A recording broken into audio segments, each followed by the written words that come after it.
మహబూబాబాద్ జిల్లా మారేడుపేట మండలంలోని వీరారం గ్రామం, ఎల్లంపేట గ్రామం, చిన్నగూడూరు మండలంలోని చిన్నగూడూరు గ్రామం, గుండురాజులపల్లి గ్రామం, జయ్యారం గ్రామం, మన్నేడుగూడెం గ్రామం, కొరిమి మండలంలోని నేరడ, తట్టుపల్లి, సూదనపల్లి గ్రామాలు, సేరువోలు మండలంలోని సీరోలు కంపెనీ గ్రామాల్లో వరి ధాన్యం కొనుగోలు కేంద్రాన్ని ప్రారంభించిన డోనకల్ శాసనసభ్యులు ప్రభుత్వ విప్ డాక్టర్ జాటోత్ రామచంద్ర నాయక్. ఈ సందర్భంగా ఆయన మాట్లాడుతూ, మన ప్రభుత్వం ఎన్నికల ముందు ఇచ్చినటువంటి 6 గ్యారెంటీ పథకాలు పూర్తిగా అమలు చేస్తామని, రైతులెవరూ అధైర్యపడవద్దని, ముందుగా పార్టీ కోసం ఎన్నికల ముందు కష్టపడిన వారందరికీ ఇంద్రమ్మ ఇండ్లు ఇద్దామని, తర్వాత మనం తీసుకుందామని ఎమ్మెల్యే అన్నారు. అంతేకాకుండా టీఆర్ఎస్ పార్టీ వాళ్ళు మాటలు నమ్మడం కండేని, దళారుల మాటలు నమ్మి మోసపోకండి కార్యకర్తలకు తెలియజేశారు. ఈ కార్యక్రమంలో సంబంధిత అధికారులు, వరిధాన్యం కొనుగోలు సెంటర్ ఇన్ఛార్జీలు, అధ్యక్షులు, కార్యదర్శులు, రైతులు, నాయకులు పాల్గొన్నారు. 2320 రూపాయలు గిట్టుబాటు ధర, అదనంగా సన్నాలకు 500 రూపాయలు బోనస్ ఇస్తున్నాం.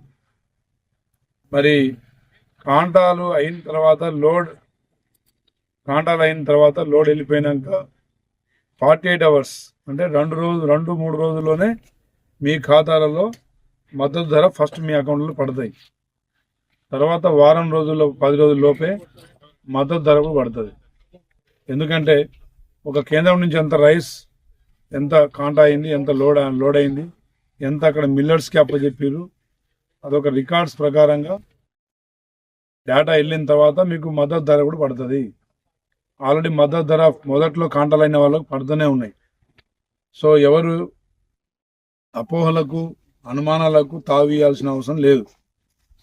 తప్పకుండా రేవంత్ రెడ్డి గారు ఇచ్చిన మాట ప్రకారంగా ప్రతి హామీ నిలబెట్టుకుంటూ ముందుకు పోతున్నారు. ఇక టీఆర్ఎస్ వాళ్ళు 10 సంవత్సరాలు ఇచ్చిన ఒక్క హామీ నిలబెట్టుకోకుండా ఇప్పుడు హామీలు నిలబెట్టుకుంటున్న ప్రభుత్వాన్ని నిందలేసే పని పెట్టుకున్నారు. మరి మహిళలకు ఆర్టీసీ బస్సు ఉచితంగా ఇస్తామని చెప్పినాం, ఇస్తున్నాం. 500కే గ్యాస్ అని చెప్పినాం, ఇస్తున్నాం. 200 యూనిట్ల కరెంటు నిరుపేద కుటుంబాలకు ఇస్తామని చెప్పినాం, ఇస్తున్నాం. అదేవిధంగా రైతు రుణమాఫీ చేస్తామని చెప్పినాం. 20 లక్షల మందికి అయింది ఆల్రెడీ. మిగతా వాళ్ళు ఎవరైనా కాని వాళ్ళు ఉంటే ఆ ఏయూ గారి దగ్గర డేటా ఉంది, బ్యాంకు ఇన్ఫర్మేషన్ అంతా వాటి దగ్గర ఉన్నాయి. పట్టించుకోకపోవడం అనేది ఉండదు, వారి దగ్గర డేటా ఉంది. డేటాలో మీది ఒకటే ఇంట్లో 2-3 రుణాలు ఉండడమో, గతంలో మీ ఫోటో కానీ, మీ ఆధార్ కానీ, రేషన్ కానీ బ్యాంకుతో లింక్ కాకపోవడం వల్ల మీకు పడలే. దాంట్లో టీఆర్ఎస్ వాళ్ళే ఎక్కువ పడ్డాయి. ఎందుకంటే మనం రెగ్యులర్గా రెన్యువల్ చేసిన అకౌంట్లే పైన తేలాడుతున్నాయి కాబట్టి పడ్డాయి. మీరు రెన్యువల్ చేసుకోలేదు, ఇంట్రెస్ట్ కట్టుకోలేదు. ఒక్కొక్క ఇంట్లో భార్య పేరు మీద, కొడుకు పేరు మీద 3 అకౌంట్లు ఉండేసరికి చూడడానికి పెద్ద లోను. అదేవిధంగా కేవైసీ లేకపోవడం, అక్కడ బడ్జెట్ లేకపోవడం, ఈ అన్ని కారణాల వల్ల కొంత డిలే అయింది, కొంతమందికి పడలేదు. మరి ఇప్పటికైనా మీరు అది ఎక్కడ ఆగిందనేది వివరాలు అక్కడ ఇస్తారు. వచ్చిన వాళ్ళే ఉన్నాయి, వచ్చిన వాళ్ళ లిస్ట్ కూడా ఉంది వాళ్ళ దగ్గర. అదేవిధంగా రాని వాళ్ళే కూడా ఎందుకు రాలేదనేది కూడా ఉంది. మీరు పడేలోపే నెక్స్ట్ పడతాయి తప్పకుండా. డిసెంబర్ నెలాఖరికల్లా మిగతా రుణాలు కూడా పడతాయి. ఈలోపే మీరు ఏమైనా సందేహాలు ఉంటే అక్కడ క్లియర్ చేసుకోండి. తర్వాత నాకు కూడా తెలియదు ఎందుకు పడలేదు అనేది, నాకు కూడా అర్థం కాదు, మీకు అర్థం కాదు, నాకు అర్థం కాదు. ఇందిరమ్మ ఇల్లు కూడా డిసెంబర్ నెలాఖరికల్లా అవి కూడా మీరు గ్రామ సభలు నిర్వహించి మీరే 5 ఇస్తే 5, 10 ఇస్తే 10 మీరే ఎవరికి ఇవ్వాలనేది మీరే నిర్ణయించాలి.